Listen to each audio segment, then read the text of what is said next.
Halo semuanya, selamat datang di channel Panitia. Kali ini kita akan membahas tentang pasar valuta asing dan mekanisme pembayaran valuta asing. Untuk yang pertama, mari kita bahas tentang pasar valuta asing. Dari definisi pasar valuta asing adalah pasar global di mana mata uang diperdagangkan. Ini merupakan pasar terbesar dan paling likuid di dunia dengan volume perdagangan harian mencapai triliunan dolar. Contoh, sebuah perusahaan Amerika Serikat ingin mengimpor barang dari Eropa dan perlu menukar dolar dengan euro untuk melakukan pembayarannya. Dan pentingnya pasar valuta asing, pasar forex memungkinkan perdagangan internasional dan investasi dengan menyediakan mekanisme untuk menukar mata uang. Ini juga membantu menentukan nilai tukar mata uang berdasarkan penawaran dan permintaan. Contoh, perjalanan internasional, ekspor dan impor, serta investasi asing langsung semuanya melakukan pertukaran mata uang.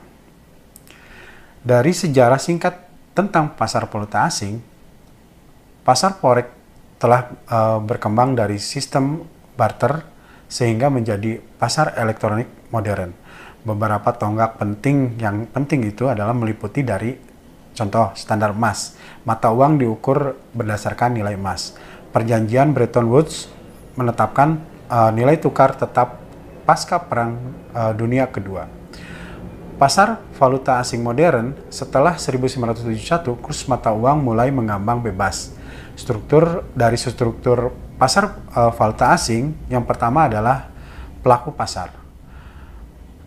Salah satunya adalah bank sentral, yaitu dengan mengelola cadangan devisa negara dan mempengaruhi nilai tukar melalui kebijakan moneter.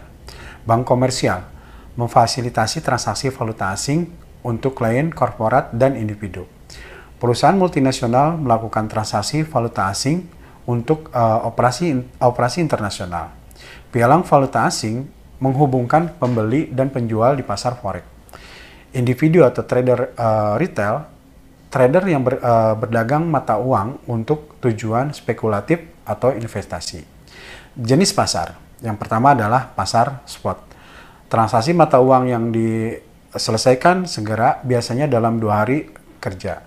Pasar forward, kontrak untuk membeli atau menjual mata uang pada tanggal tertentu di masa depan dengan harga yang disepakati sekarang.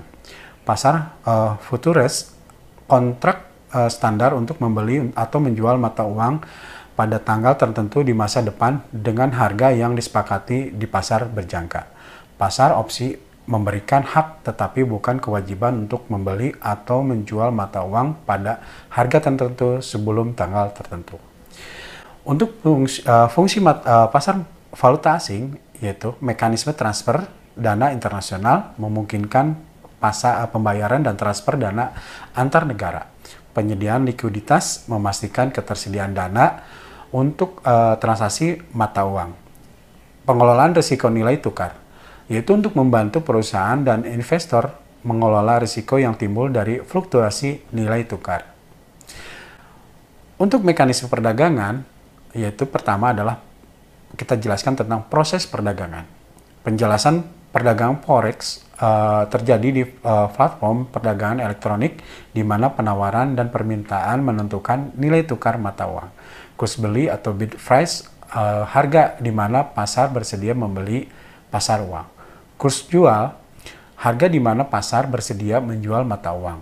Spread, selisih antara kurs beli dan kurs jual yang merupakan biaya transaksi.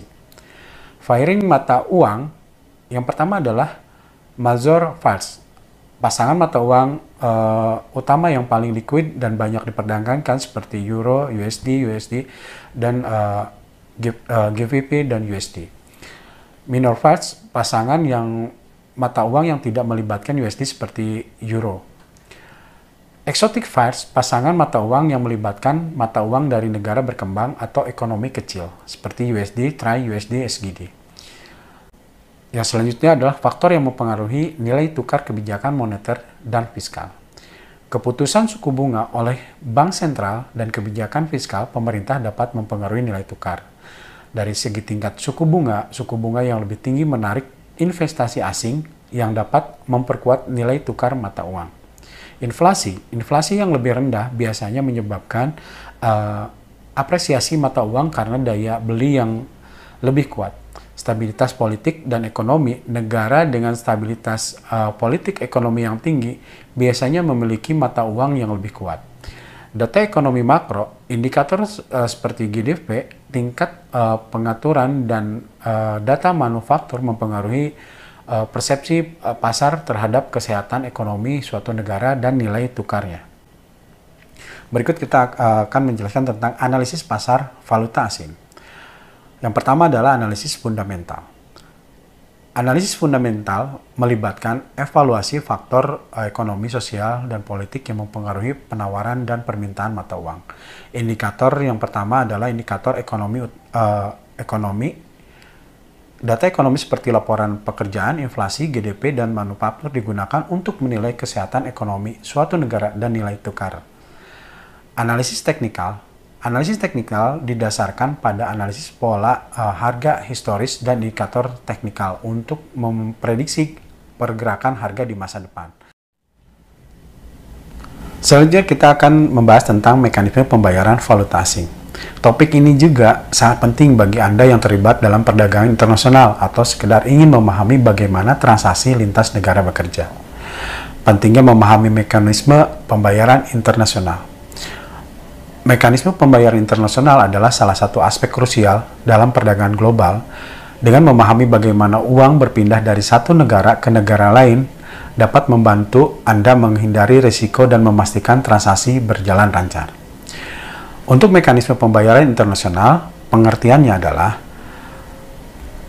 mekanisme pembayaran internasional merujuk pada metode prosedur yang digunakan untuk melakukan transaksi keuangan antar negara. Ini mencakup berbagai cara di mana uang dikirim dari pembeli di satu negara kepada penjual di negara lain. Alasannya kenapa mekanisme pembayaran internasional sangat penting. Tanpa mekanisme yang efisien, perdagangan internasional bisa sangat berisiko. Oleh karena itu, memahami mekanisme ini membantu dalam mengurangi ketidakpastian dan memastikan bahwa kedua belah pihak memenuhi kewajibannya. Jenis-jenis mekanisme pembayaran advance payment atau pembayaran di muka. Advance payment adalah metode di mana pembeli membayar penjual sebelum barang dikirim kepada penjual sebelum barang dikirim. Ini mengurangi risiko bagi penjual tetapi meningkatkan risiko bagi pembeli. Contoh kasus. Sebagai contoh, jika Anda membeli barang dari pemasok baru di luar negeri, pemasok mungkin meminta pembayaran di muka sebagai jaminan bahwa Anda serius dalam transaksi tersebut. Open account. Dalam metode open account, barang dikirim sebelum pembayaran dilakukan biasanya dalam periode tertentu, waktu tertentu setelah pengiriman. Metode ini menguntungkan pembeli tetapi berisiko bagi penjual. Contoh kasus, misalnya perusahaan besar yang memiliki hubungan jangka panjang dengan pemasok seringkali mengurangi metode ini untuk mempermudah aliran barang dan uang. Untuk konsinyasi berarti penjualan mengirim barang kepada pembeli, tetapi kepemilikan tetap di tangan penjual sampai barang tersebut terjual. Pembayaran dilakukan setelah barang terjual. Contoh dari metode ini adalah ketika barang-barang fashion dari desainer tertentu dikirim ke butik di luar negeri, butik hanya membayar setelah produk terjual. Letter of credit. Letter of credit adalah dokumen yang dikeluarkan oleh bank atas permintaan pembeli yang menjamin bahwa pembayaran akan dilakukan kepada penjual sesuai dengan syarat-syarat yang telah disepakati. Contoh kasus. Sebagai contoh, perusahaan di Indonesia yang membeli mesin-mesin dari Jerman dapat meminta bank untuk mengeluarkan LC dan untuk memastikan pembayaran dilakukan setelah mesin dikirim dan diperiksa. Selanjutnya adalah Bill of Exchange atau BESEL. Bill of Exchange adalah instrumen keuangan yang memerintahkan pembeli untuk membayar sejumlah tertentu pada tanggal tertentu. Ini sering digunakan dalam transaksi perdagangan internasional. Contoh kasus, misalnya perusahaan ekspor di India mengirim barang ke pembeli di Inggris dengan menggunakan Bill of Exchange yang jatuh tempo dalam 90 hari. Langkah-langkah dalam mengambil pembayaran internasional yaitu dengan cara proses pembukaan akun. Pembukaan akun di bank internasional. Langkah pertama dalam mekanisme pembayaran internasional adalah membuka akun di bank yang memiliki hubungan internasional. Ini memungkinkan Anda untuk melakukan dan menerima pembayaran dalam berbagai mata uang. Prosedurnya adalah untuk membuka akun Anda perlu menyediakan dokumen identitas, bukti alamat, dan dokumen yang menunjukkan aktivitas bisnis Anda. Bank kemudian akan melakukan verifikasi sebelum akun Anda diaktifkan. Dan keuntungan membuka akun di bank internasional adalah, yang pertama, keuntungan utamanya adalah membuka akun di bank internasional adalah kemudahan dalam melakukan transaksi lintas negara, biaya transaksi yang lebih rendah, dan dukungan layanan pelanggan yang mengerti kebutuhan bisnis internasional. Prosedur penagihan dan pembayaran. Proses penagihan, setelah akun dibuka, penjual mengirimkan invoice kepada pembeli. Invoice ini mencantumkan jumlah yang harus dibayar, metode pembayaran yang digunakan, dan waktu pembayaran. Komponen invoice harus mencakup informasi lengkap tentang barang atau jasa yang dikirim, jumlah yang harus dibayar, tanggal jatuh tempo, dan detail bank penerima pembayaran. Proses pembayaran, pembeli melakukan pembayaran sesuai dengan instruksi yang ada di invoice. Pembayaran bisa dilakukan melalui transfer bank, cek, atau metode lainnya yang disepakati. Untuk konfirmasi pembayaran, setelah pembayaran dilakukan, penjual biasanya akan mengirimkan konfirmasi penerimaan pembayaran kepada pembeli dan memproses pengiriman barang atau jasa. Peran bank dalam pembayaran internasional. Fungsi bank dalam transaksi internasional. Bank memainkan peran penting dalam pembayaran internasional, terutama dalam memastikan bahwa transaksi dilakukan dengan aman dan sesuai dengan peraturan yang berlaku. Bank juga menyediakan fasilitas seperti letter of credit dan bill of exchange. Layanan bank. Bank menyediakan berbagai layanan untuk memfasilitasi pembayaran internasional, termasuk layanan konversi mata uang dan layanan hedging untuk melindungi dari fluktuasi nilai tukar, dan layanan konsultasi terkait risiko kredit. Selanjutnya adalah risiko dan manajemen risiko. Identifikasi risiko. Risiko dalam pembayaran internasional meliputi risiko mata uang, risiko kredit, dan risiko politik. Risiko mata uang terjadi ketika nilai tukar berfluktuasi, sementara risiko kredit terkait dengan kemungkinan pembeli tidak membayar. Manajemen risiko. Untuk mengelola risiko ini penting untuk menggunakan alat manajemen risiko seperti hedging, asuransi kredit, ekspor, dan layanan konsultasi dari bank. Diversifikasi metode pembayaran juga bisa membantu mengurangi risiko. Contoh kasus dan studi kasus. Contoh kasus pembayaran internasional, mari kita lihat contoh konkret dari perusahaan A di Indonesia yang membeli barang dari perusahaan B di Amerika Serikat menggunakan letter of credit. Prosesnya dimulai dengan perusahaan A meminta banknya untuk mengeluarkan LC yang kemudian dikirim ke bank perusahaan B. Tahap pertama adalah permintaan LC. Perusahaan mengajukan permintaan LC ke bank. Bank akan menilai risiko dan menetapkan syarat-syarat LC. Tahap kedua adalah penerbitan LC. Setelah disetujui, bank akan menerbitkan LC dan mengirimkan ke bank B di Amerika Serikat. Dan tahap ketiga adalah pengiriman barang. Perusahaan B mengirimkan barang sesuai dengan syarat-syarat yang tercantum dalam LC. Tahap keempat adalah pembayaran. Setelah barang diterima dan dokumen disetujui, Bank A akan melakukan pembayaran kepada perusahaan B melalui Bank B. Berikut adalah analisis studi kasus. Tantangan yang dihadapi dalam studi kasus ini, kita melihat bagaimana letter of credit melindungi kedua belah pihak. Namun ada tantangan seperti ketetapan dokumen, pengiriman dokumen, dan keputusan terhadap syarat-syarat LC. Solusi yang digunakan untuk mengatasi tantangan ini penting untuk memiliki komunikasi yang baik antara pembeli, penjual, dan bank. Menggunakan jasa konsultan perdagangan internasional juga bisa membantu memastikan semua syarat dipenuhi dengan tepat. Teknologi dalam mekanisme pembayaran internasional. Pengaruh teknologi terhadap pembayaran internasional. Teknologi telah mengubah cara pembayaran internasional dilakukan. Sistem pembayaran elektronik dan blockchain adalah dua inovasi yang telah meningkatkan efisiensi dan keamanan transaksi. Sistem pembayaran elektronik memungkinkan transaksi dilakukan secara real time dan mengurangi biaya transaksi.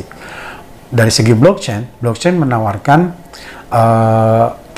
transparansi dan keamanan tinggi dalam transaksi. Teknologi ini memungkinkan transaksi dicatat dalam buku besar yang tidak dapat diubah, mengurangi risiko penipuan. Masa depan pembayaran internasional.